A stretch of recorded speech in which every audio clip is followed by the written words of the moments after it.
Last week on MoneyFish.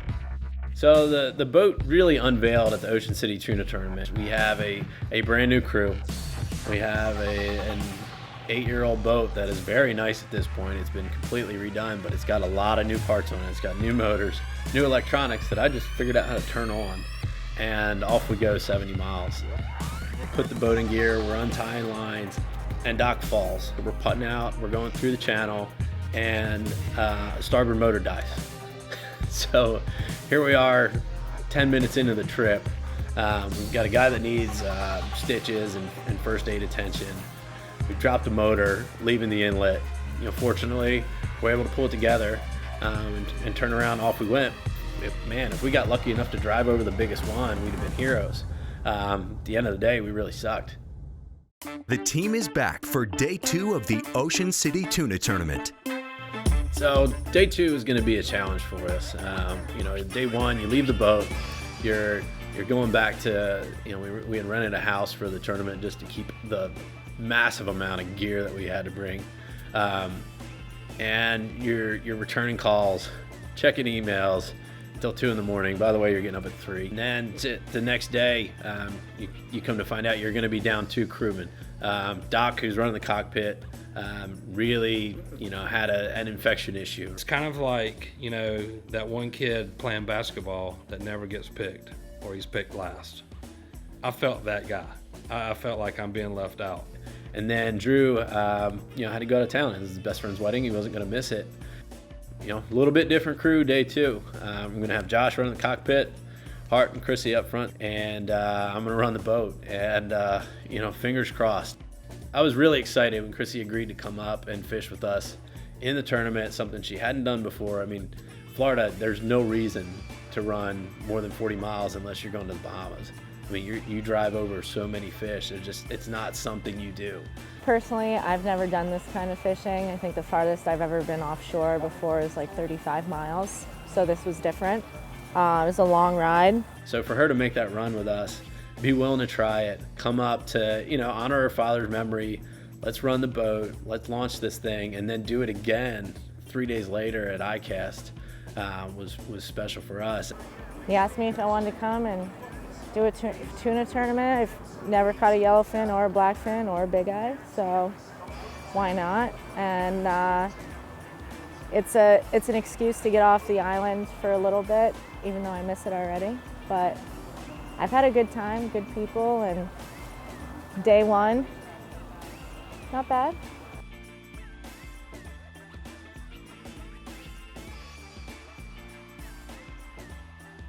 We're planning logistics because right up to this point, we didn't know if we were going to fish day 2 or day 3. Looks like we had the weather window. We're going to go day 2, which helps us out tremendously in terms of getting to Orlando in time. But, turn and burn. Let's get back out there.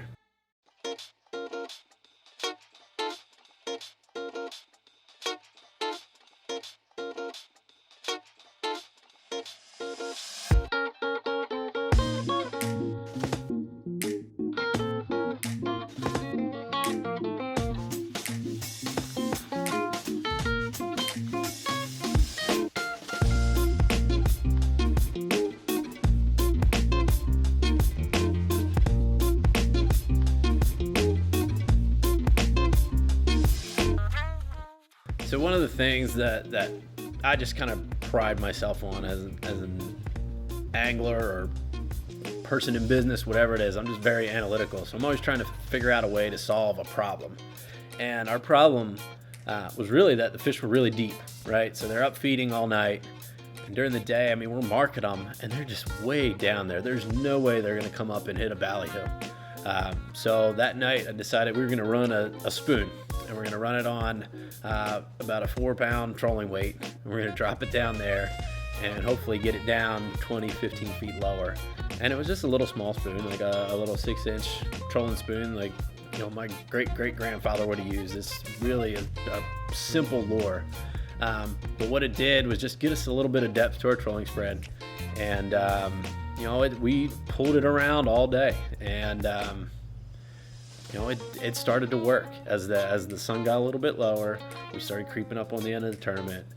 We picked up a small yellowfin, and it lifted the spirits a little bit. And about an hour later, we picked up another yellowfin. And during this process, the ocean is coming alive.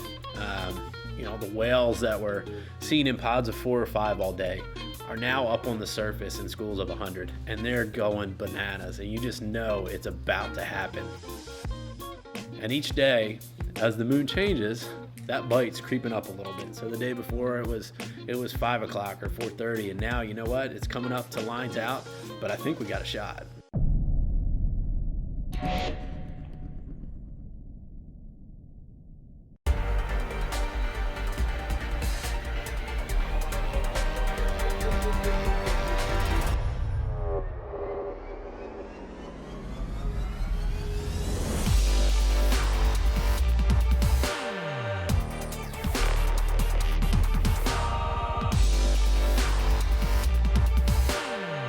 This is performance, from the first fish to the last.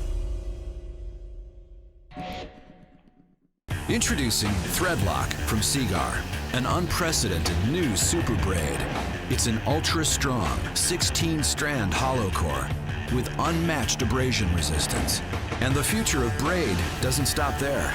Featuring our exclusive 8-strand microweave technology, all new SmackDown tournament braid is perfectly round and ultra-thin for pinpoint casts. Only from Seagar, the world leader, trusted by anglers the world over.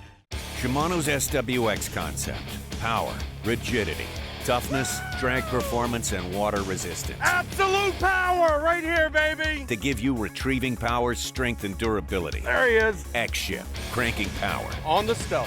X-Shield, extreme water resistance in the harshest conditions. X-Tough drag, ultimate smoothness and power to move big fish. The all-new Stella, show your power. Sing to me, Stella. There's a lot of ways, I think, to catch a memory. One is with a rod and reel. There he is. In the course of a fishing day, there's so many things that happen that have nothing to do with holding a fish up that are absolutely so cool. I really enjoy that kind of stuff, and it has nothing to do with having a fish in your hands and holding a fish. Spanish Fly Apparel, keeping the legend alive. Find us at SpanishFlyStore.com. That's why we do this, man.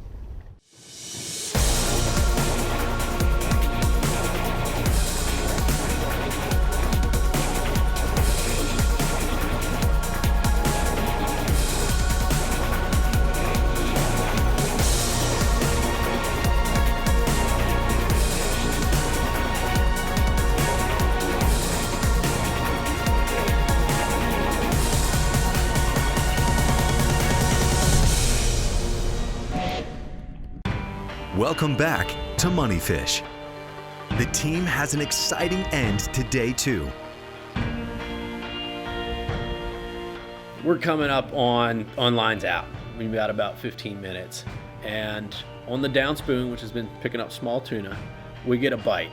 And it's not really unlike any, decent sized yellowfin bite. Drag's peeling off. Josh grabs the rod.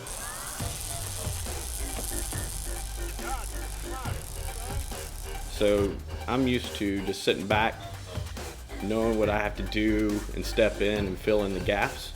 But this day I actually had to be on point. I had to pay attention. And Ben was up in the cockpit. We had a nice fish hit, and he was just screaming. He was running, line off the reel. This is a bad scenario for a lot of reasons, right? I don't have Doc, who's probably our most experienced guy in the cockpit.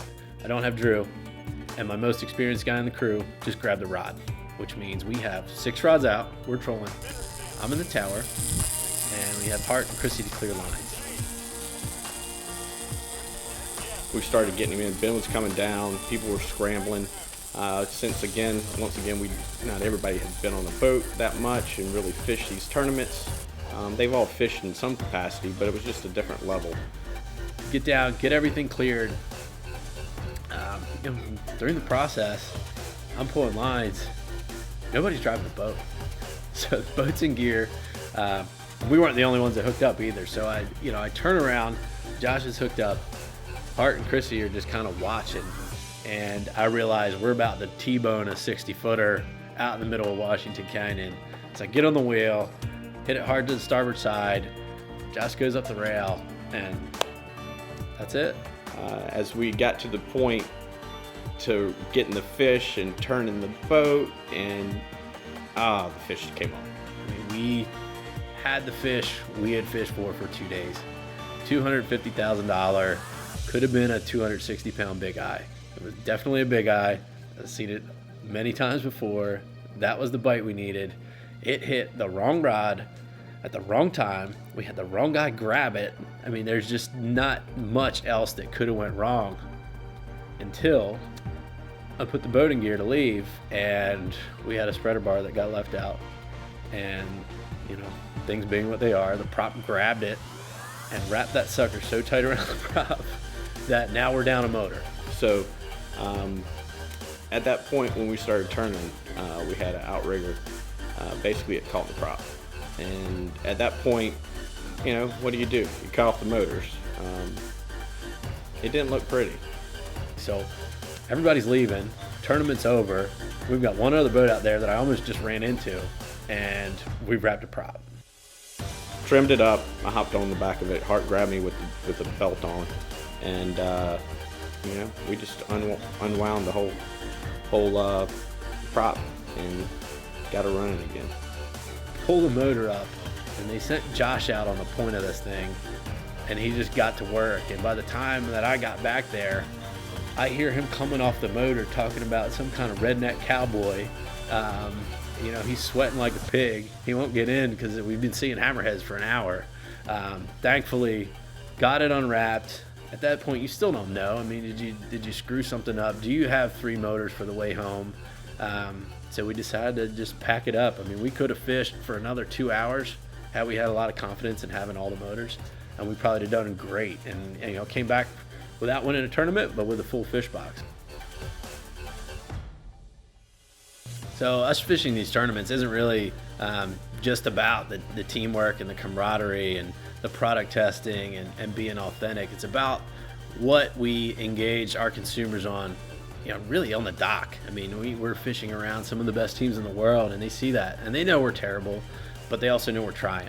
And I think that's something that's very endearing to our consumers, to know we're out there doing it with them. It's that important. It's not just, hey, we're trying to win money for the Jose Wehebe Foundation. It's like we're doing it because we love it.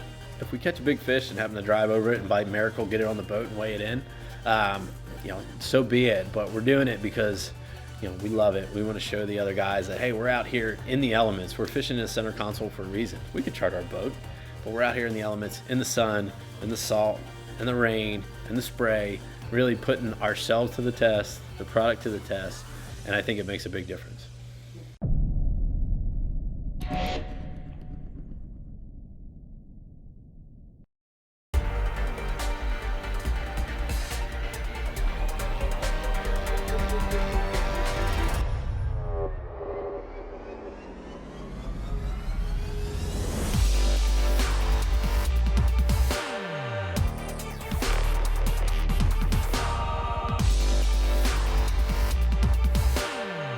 This is performance, from the first fish to the last. Introducing Threadlock from Seagar, an unprecedented new super braid. It's an ultra-strong 16-strand hollow core with unmatched abrasion resistance. And the future of braid doesn't stop there. Featuring our exclusive 8-strand microweave technology, all new Smackdown tournament braid is perfectly round and ultra-thin for pinpoint casts. Only from Seagar, the world leader, trusted by anglers the world over. There's a lot of ways, I think, to catch a memory. One is with a rod and reel. There he is. In the course of a fishing day, there's so many things that happen that have nothing to do with holding a fish up that are absolutely so cool. I really enjoy that kind of stuff, and it has nothing to do with having a fish in your hands and holding a fish.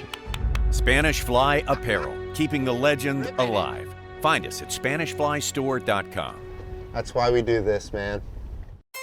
Welcome back to MoneyFish. The team heads south to launch at ICAST. So you're having this great ride in, and then looming over top of us is, oh, by the way, we have to take basically the boat apart in terms of the tower and get it ready for the ride to Orlando.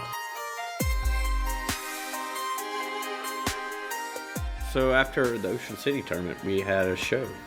Basically left on Sunday from the Ocean City tuna tournament to head to ICAST. It was our debut as a company to the industry, the fishing industry. The tuna tournament was 3 days. We picked our first 2 days, Friday and Saturday, because we had to get the Spanish Fly to ICAST to launch the Spanish Fly brand and the Hook brand by Monday at noon to get that boat on the floor. You know, we're 15 to 18 hours, depending on what route we took.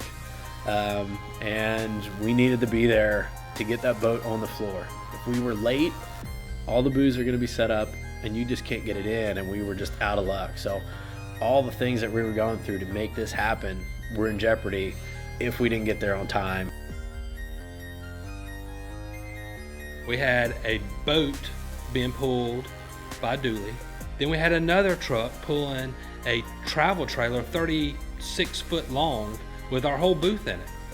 We looked like the Beverly Hillbillies heading down the I-95. They've been driving all night to make sure that that boat, our booth, and all of our merchandise gets there so we can show up strong. And it's a rally.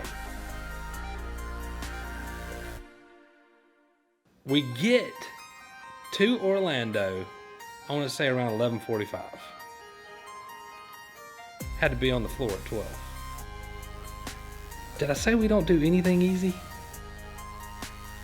We got 2 hours to get this boat cleaned. It's full of dirt, bugs, you know, everything that would come off a 95 on an 18-hour pull down. So we're scrambling to clean the boat, get the boat placed, and get the booth up.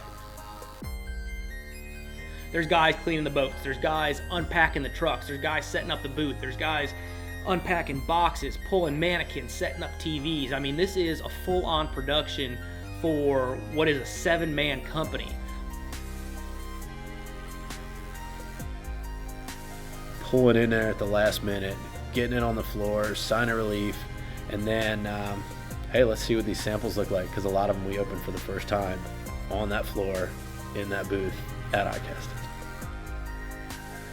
I mean, as a team, we just had a lot going on. We had samples that at this point are about 2 months late, and you know, you're just worried that you're going to show up and have half of your stuff.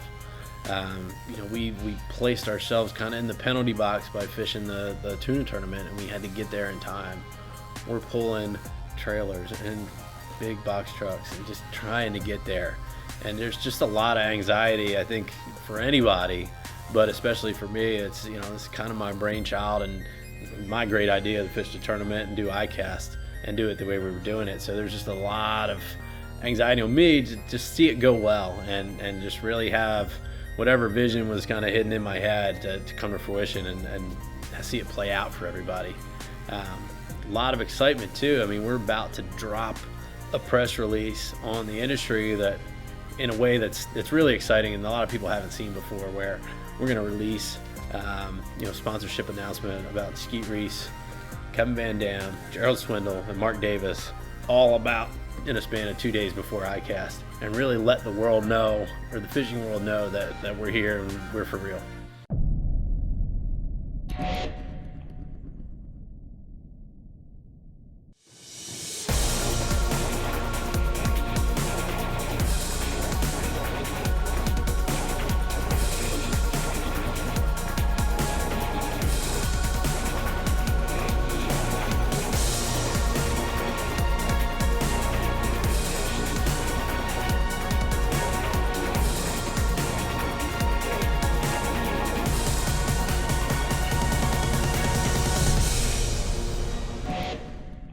Shimano's SWX concept: power, rigidity, toughness, drag performance, and water resistance. Absolute power right here, baby. To give you retrieving power, strength, and durability. There he is. X-Ship, cranking power. On the Stella. X-Shield, extreme water resistance in the harshest conditions. X-Tough Drag, ultimate smoothness and power to move big fish. The all-new Stella, show your power. Sing to me, Stella. Welcome back to MoneyFish. Ben and the team are back in Prince Edward Island for a new challenge with giant bluefin tuna. Spinning rods. Most of you have them. My spinning rods, split shot, drop shot.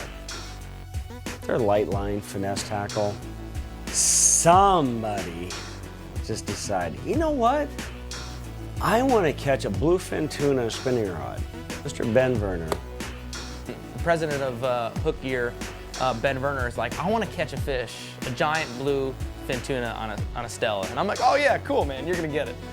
And in my mind, I'm going, there's just no way. There's no way. So I thought this was going to fizzle out, and like he was just going to be excited to catch a fish. Well, we get up here, and sure enough, he shows off the plane with 2 brand new Stellas, and I'm going, no way. It's impossible. And you know what? The rest of us said, you are an idiot. There's no chance.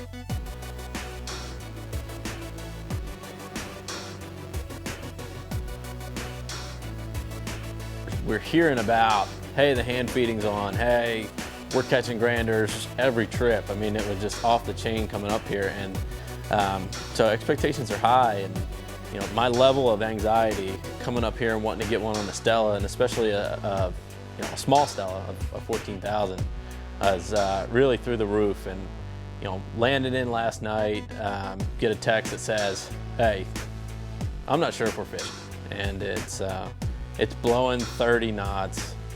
There's breakers hitting the wall. I mean, we could have surfed them, and it just didn't look good. And you know, lo and behold, the sun comes up, and it's flat calm, and you know, it's on. We're going.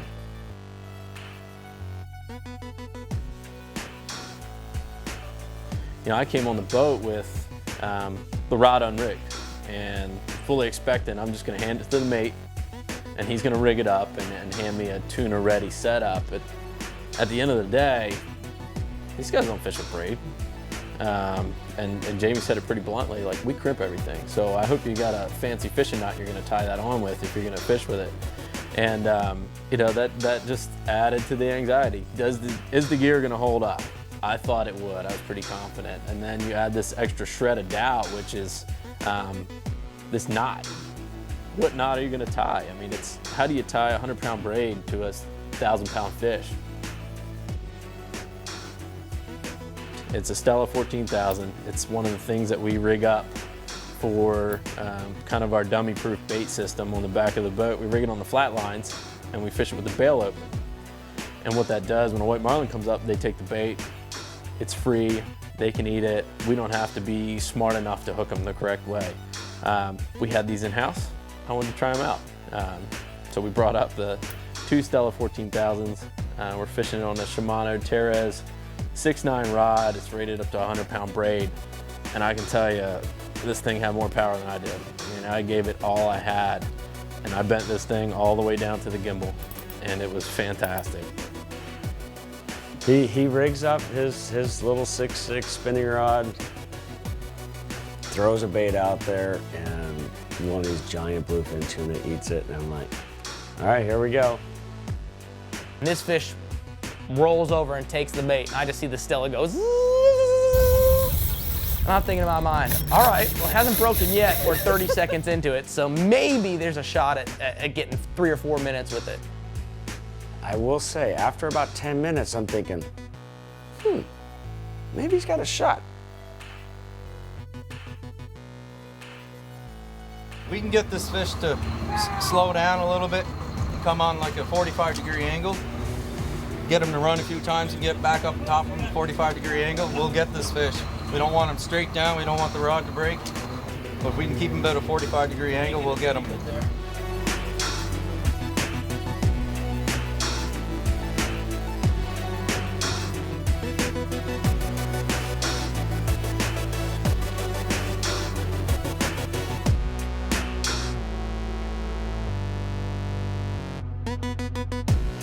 20 minutes go by, 30 minutes go by. All right, it's made it a lot farther than I ever thought it would, it would go. He had to hold that rod and pump and reel. pump and reel. And you know what? He landed the first giant bluefin tuna on a Bruce Brothers boat on a spinning rod. And he proved us all wrong.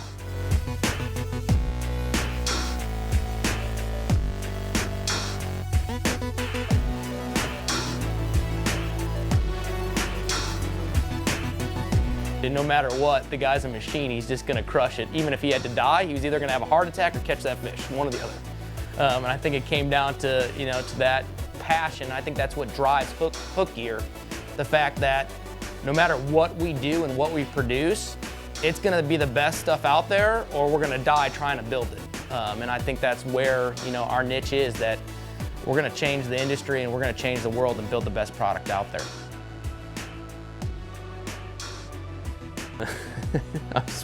I was surprised, but I think it surprised everybody, and we're real happy with, how it all worked out. And I think it's, it's not a grandeur, but man, 600 plus on, what is basically a giant bass rod, I think is pretty special.